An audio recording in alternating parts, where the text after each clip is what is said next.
আসসালামু আলাইকুম everyone, welcome back to my channel. আজকে আমি আপনাদের সাথে শেয়ার করব বাচ্চাদের ঠান্ডা সর্দি কাশি ভালো করার ঘরোয়া একটি উপায়।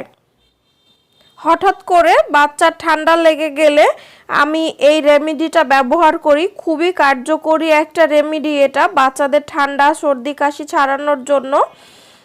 তো এটা ব্যবহার করলে বেশ অনেকটাই উপকার পাওয়া যায়। আশা করছি আপনাদেরও উপকারে আসবে এই রেমেডিটা। তো এই রেমেডিটা বানানোর জন্য প্রথমেই আমি চুলায় একটা প্যান বসিয়ে দিয়েছি, আর প্যানের মধ্যে দিয়ে দেব সরিষার তেল।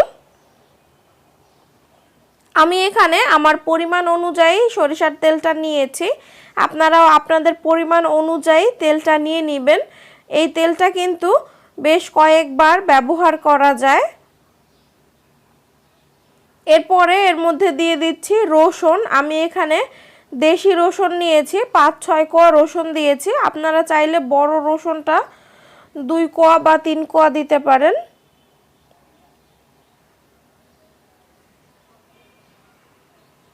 এবার চুলার আঁচটা আমি মিডিয়ামে রেখে এই রসুনটাকে জাল করব, আর সাথে দিয়ে দেব 2টা লবঙ্গ, দিয়ে দিচ্ছি কালো জিরা। এখানে আমি 1 চা চামচ কালো জিরা নিয়েছি। পরিমাণটা কতটুকু দিবেন সেটা ডিপেন্ড করবে আপনি তেল কতটুকু নিয়েছেন সেটার উপরে।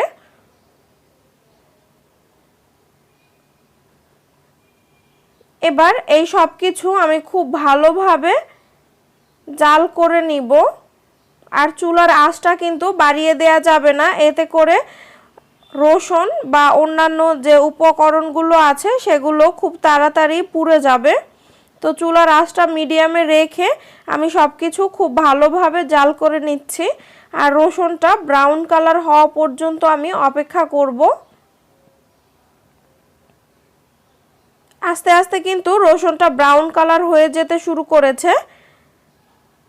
এ পর্যায়ে আমি চুলার আঁচটা বন্ধ করে দিব আর অপেক্ষা করব তেলটা ঠান্ডা হওয়ার জন্য। এখানে কিন্তু আর কোনো কিছুই ব্যবহার করার প্রয়োজন নেই, তেলটা ঠান্ডা হয়ে গেছে। এবার আমি এই তেলটা ছেঁকে নিচ্ছি।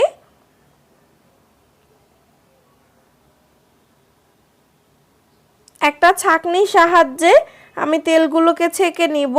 আর এখানে অন্যান্য যে উপকরণগুলো আছে এগুলোর কিন্তু আর কোনো প্রয়োজন নেই, শুধু এবার ওই তেলটা ব্যবহার করলেই হবে।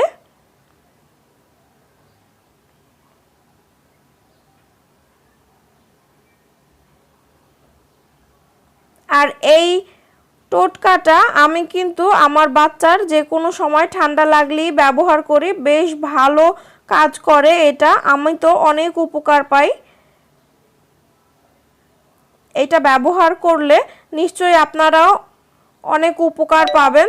তাই বাচ্চাদের ঠান্ডা লাগলে অবশ্যই এটা ব্যবহার করে দেখবেন, ইনশাআল্লাহ ভালো ফলাফল পাবেন।